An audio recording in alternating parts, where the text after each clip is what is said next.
Jorge Luis Borges escribió en uno de sus poemas: "He dicho asombro donde otros solamente dicen costumbre". Hace poco supe, ahí buceando un poco en la historia, que algunos países que abolieron la esclavitud tuvieron que pagar una indemnización a los que eran los propietarios de esclavos. Asimismo, las personas dueñas de otras personas tuvieron que recibir una reparación por daños morales, así, bien entre comillas, por el hecho de haber sido privadas de tal privilegio que era ser dueñas de otras personas, ¿no? A mí me chocó mucho, yo no sabía, me asombró mucho esta información, la desconocía totalmente. Porque generalmente cuando se trata el tema de los esclavos, ¿no? En América y en otras partes del mundo, es un tema que se habla así bien en general. A lo más se nos dice la fecha en que algún país abolió la esclavitud, así a lo más, ¿sí? Pero no se nos explican las complejidades que tuvieron esos procesos de fin del sistema esclavista. Entonces, era una cosa que me sorprendió mucho. A menudo se nos dice que el fin del sistema esclavista fue producto de la evolución de la conciencia de Occidente, pero se nos omite las complejidades que tuvieron estos procesos de abolición. También se nos dice que fue por la repentina bondad de los propietarios, de las clases dirigentes, de la clase política, de los poderosos, la bondad de un príncipe, la bondad de un presidente, de un rey que decretó la abolición en un momento dado. Pero no se nos dice cuánto los propietarios de esclavos se resistieron a esto, negociaron, exigieron reparaciones. Eso no se nos cuenta y de eso quiero que conversemos. Generalmente estos procesos de abolición se dieron de dos maneras. Hubo casos en que el fin del sistema esclavista vino desde arriba y otros casos en que vino desde abajo. Cuando vino desde arriba me refiero a cuando fue el decreto de algún gobernante, cuando fue por el consenso de algún proyecto de ley pactado en algún parlamento, cuando vino desde los grupos dirigentes. Cuando vino desde abajo es cuando los propios explotados por este sistema, los propios esclavos, las propias personas esclavizadas, tomaron la iniciativa e hicieron efectiva esta abolición. Provocaron por ellas mismas el fin del sistema esclavista con resistencia, a través de revoluciones, guerras civiles, procesos de independencia, y de manera siempre como se dan este tipo de procesos, de manera violenta. En el segundo caso, de revolución desde abajo, el ejemplo más citado es el de Haití, la rebelión haitiana. Haití era a fines del siglo XVIII una colonia francesa. Los esclavos se organizaron, hicieron una revuelta violenta y expulsaron a los colonizadores. Vencieron, declararon la independencia de Haití. Un caso inédito en donde quien gana la independencia de Haití son los esclavizados, comandados por su caudillo Toussaint Louverture, y consiguen expulsar a los franceses y armar su propio gobierno. Fue el primer país de América Latina que se independizó. Incluso antes de la gesta de Bolívar, antes de la lucha de San Martín, ellos ya fueron una nación independiente. Y el primer país de América en abolir la esclavitud, completamente. Entonces es un hecho histórico que se habla poco, claro. A mí en el colegio, en la escuela, nunca me lo contaron. Es una cosa se habla así, bien omitida, pero es un hito histórico fundamental para entender la historia de nuestro continente. Y bueno, obviamente, una vez que los haitianos ganan la guerra civil, establecen su independencia, se ganan la hostilidad no solamente de los colonos franceses, sino de todas las potencias europeas que instauran un bloqueo, que reaccionan de manera agresiva en términos militares, hacen un embargo comercial y todas esas resistencias tuvieron que enfrentar los gobernantes haitianos independizados.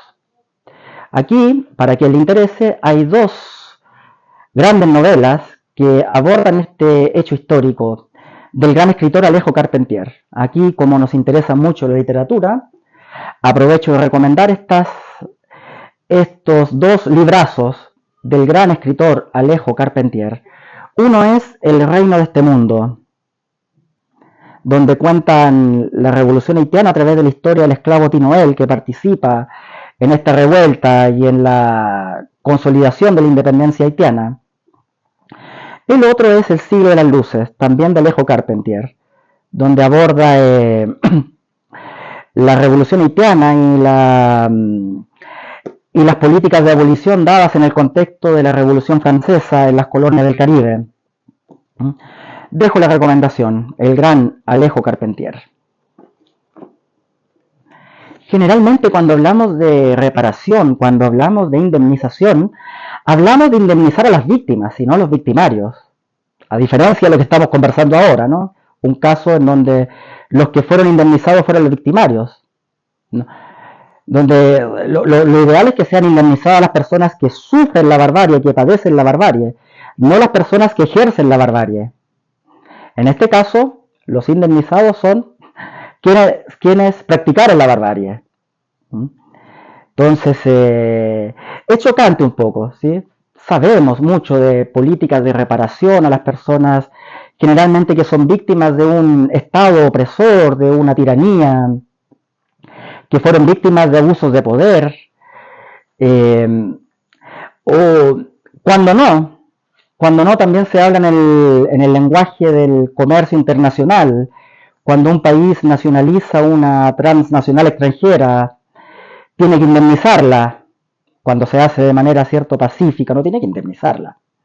O cuando una transnacional extranjera está en un área de infraestructura básica, trabajando en un país, construyendo un puerto, o explotando un yacimiento minero, y no se cumple un contrato, tiene que indemnizarla. Sabemos algunos efectos sórdidos que a veces cuando los países dueños de esas transnacionales ahí no quedan contentos con la indemnización, ¿cierto? Ahí eso da para otra conversación. Ahí la historia está llena de ejemplos, ¿sí? El tema es que, bueno, yo nunca pensé que cuando se hablara de personas, propietarios de otras personas y que eran dueñas de otras personas y que comercializaban con otras personas, vendían y compraban a otras personas, se hablara con el mismo lenguaje de alguien que no cumple un contrato con una empresa. Y se habla y en esos términos están las discusiones legales, así, en esos términos fríos, así. Otra cosa que también me chocó bastante, ¿sí? Entonces, claro, eso fue una gran sorpresa. Y yo supe de esto gracias a un libro reciente del economista Thomas Piketty, que se llama Una breve historia de la igualdad. Librazo, lo recomiendo totalmente. Un autor que siempre recomiendo, Thomas Piketty, un pensador fundamental, un intelectual ineludible para entender los tiempos actuales y el pasado. Él es un economista de gran prestigio, autor entre otros del bestseller El capital del siglo XXI. Y una de las metas de Piketty es integrar al análisis económico, al análisis de la economía, la historia y las ciencias humanas. Entonces, en este libro, La breve historia de la igualdad, Piketty quiere entender por qué algunos países son más subdesarrollados que otros, y para eso va la historia. Y en este super libro hay justamente un capítulo que tiene que ver con este tema de las indemnizaciones a los dueños de esclavizados. quiero leer algunos trechos, algunas citas textuales de este libro. Solo un momento. Aquí voy a intentar ser lo más fiel. Esta es una edición en portugués, entonces intentaré hacer una lectura aquí lo más fiel posible de traducción, ¿sí? Dice así. El capítulo se llama La cuestión de las reparaciones.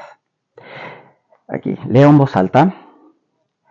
Dejar para atrás la esclavitud y el colonialismo coloca en juego conflictos y luchas, liberaciones e injusticias, como por ejemplo las compensaciones financieras pagadas a los propietarios de esclavizados. Episodio poco conocido y sin embargo esencial.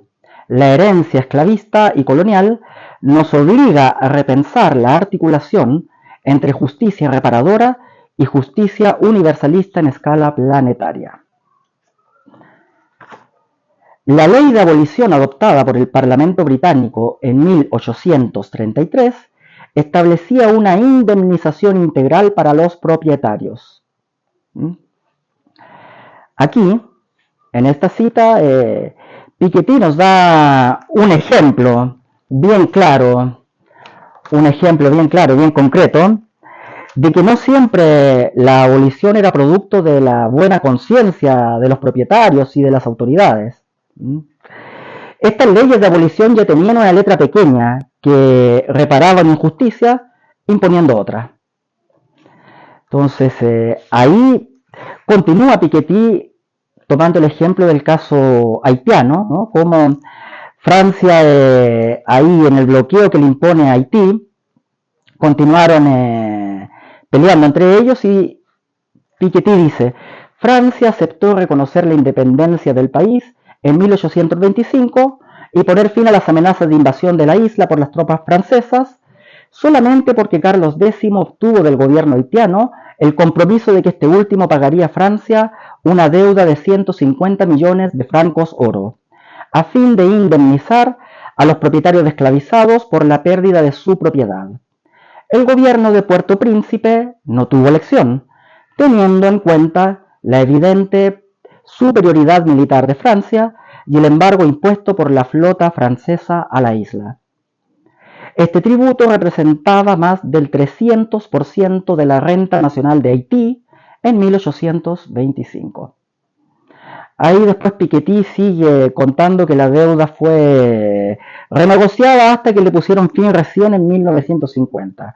Y ello influyó mucho en el hecho de que hoy Haití sea uno de los países más pobres del planeta, con toda esa crisis humanitaria de migración que conocemos hoy. Entonces, ahí ese libro de Piketty nos da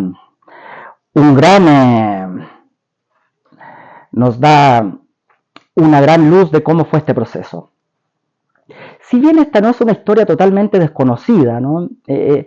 Es una historia que se omite. Yo pienso que debería conocerse, debería enseñarse en las escuelas, debería ser parte del currículum, sobre todo de los países que sufrieron esto, ¿no? Que sufrieron estos procesos. Es una historia que debería ser conocida, que debería dejar de estar omitida. Porque las personas a la fuerza en estas naciones, si bien formalmente pasaron a ser libres, siguieron siendo consideradas un ex bien, una ex propiedad, que los estados que se atrevieron a hacer justicia poniéndole fin a la esclavitud, tuvieron que asumir, ¿no? O sea, todos los ciudadanos tuvieron que asumir como en concepto de deuda. Entonces fue una cosa que esas personas siguieron siendo consideradas una ex propiedad. Y bueno, una gran paradoja, ¿no? Que la Revolución Francesa, Francia, que es el país de los derechos del ciudadano, de los derechos del hombre, el país que abolió la esclavitud, sea uno de los que más fue drástico con sus ex colonias. Haciendo un breve repaso a la historia, ¿no? Cuando la Revolución Francesa ya escala ya a la época de los jacobinos, se resuelve que los revolucionarios, ahora en el poder, los revolucionarios franceses, ahora en el poder, van a ir a sus colonias y van a declarar la abolición de la esclavitud, la libertad de todos. Y lo que hicieron, de hecho, ¿sí? Fueron a sus colonias. Haití ya se les adelantó, obviamente. Con Haití no hubo entendimiento porque ellos lo hicieron antes de que la propia Revolución Francesa volviera. Ellos se independizaron por sí solos antes. Pero los jacobinos fueron y decretaron el fin de la esclavitud en sus colonias del Caribe. Ahí fueron, llegaban, desembarcaban y leían un acta, ¿no? Leían una declaración pública en donde decretaban el fin de la esclavitud. Y el que no estuviera de acuerdo, claro, el que tuviera, el dueño de esclavos que no estuviera de acuerdo, cualquier ciudadano que no estuviera de acuerdo, a la guillotina. Porque así fue también, ¿no? O sea, no fue de esa manera. Todo eso cambió después, ¿sí? Porque después, ahí unos años después, cuando Napoleón empezó a entenderse con sus antiguos enemigos, comenzó a entenderse con el Vaticano. Ahí Napoleón ahí determinó que la esclavitud fuera restituida a las colonias francesas. O sea, todo hizo volver eso. Haití fue la única que se salvó de eso. Hizo volver. Y otra cosa, Francia hizo que la esclavitud fuera repuesta en sus colonias, pero no dentro de Francia, porque ellos también habían acabado con la esclavitud y la servidumbre forzada en Francia, ¿no? No, en Francia seguimos acá porque tenemos que dar la impresión de que realmente nuestra revolución valió para algo, pero en las colonias no, para las colonias restituimos la esclavitud. Ahí una historia de la Revolución Francesa que también hay que contarla, ¿no? Con todos los efectos benéficos que tuvo a largo plazo, ¿cierto? Que puede ser benéficos o no, tuvo efectos, tuvo un lado también medio hipócrita, medio de dos caras también, el proceso francés. Y en fin, y hoy en día en las 6 colonias de Francia y de Gran Bretaña, por ejemplo en Haití y en Guyana, hay políticos que en el Parlamento quieren que se haga un proyecto de ley para que Francia pague una indemnización al Estado de la Guyana, al Estado haitiano, por la deuda, por esos años en que de imposición de la deuda, ¿no? haitiana, y que ellos asuman eso como que Francia y Gran Bretaña asuman eso como una deuda. Y hay un movimiento de algunos políticos que quieren que esas 6 potencias coloniales respondan ahí. Entonces es un tema, a pesar de ser un tema antiguo, es un tema que está vivo ahí. Como pueden ver, la historia siempre da sorpresas. A mí esto me sorprendió mucho, esto de que los dueños de esclavos hayan sido indemnizados. Algunos dirán, oye, pero eso es chocante para esta época, en esa época no era chocante.